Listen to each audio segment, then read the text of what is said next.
Any other comments? On to Councillor Mansfield. Thank you, Mayor Asher. Well, I guess there's many things I could say and could have said tonight, but I think overall I'm just very relieved that we've got to this point. This has been a long time coming, and actually, just as a correction of the historical account, we were given this climate change response plan was actually in the pipeline years ago, well before, as part of our environment strategy that we were developing. So this has been the culmination of a huge amount of work over a long period of time, and thank you to everyone who was involved. Might have taken a bit longer than some had hoped, but now our challenge is really to make up for lost time. And to quote the climate advisor, Ketan Joshi, it's the speed of climate action that determines how much harm we will experience. The debate on whether to act has come and gone.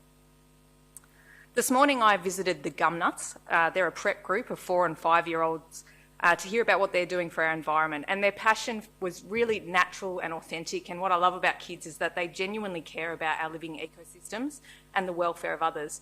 They're unmarked by cynicism, they're unencumbered by complexity, and they're not dampened by the reality that we live in, where decades of failure and lack of courage from our leaders continues to drive us towards the edge of irreversible climate change.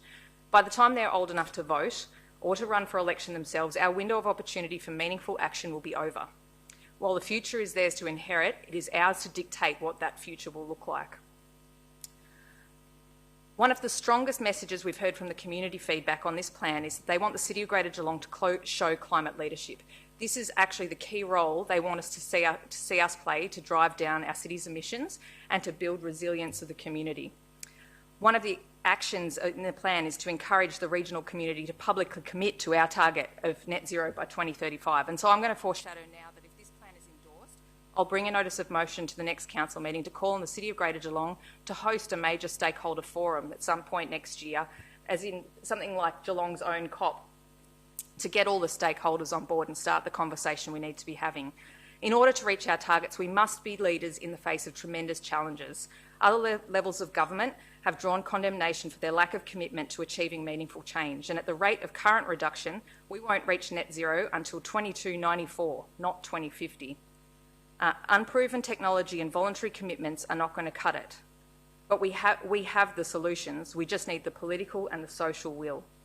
This is as much a social justice issue as an environmental one. It will be the poorest everywhere who will suffer the most. We have a responsibility to ensure our planning, urban design and transport systems don't compound inequality through the effects of rising urban heat, floods and storms and energy poverty.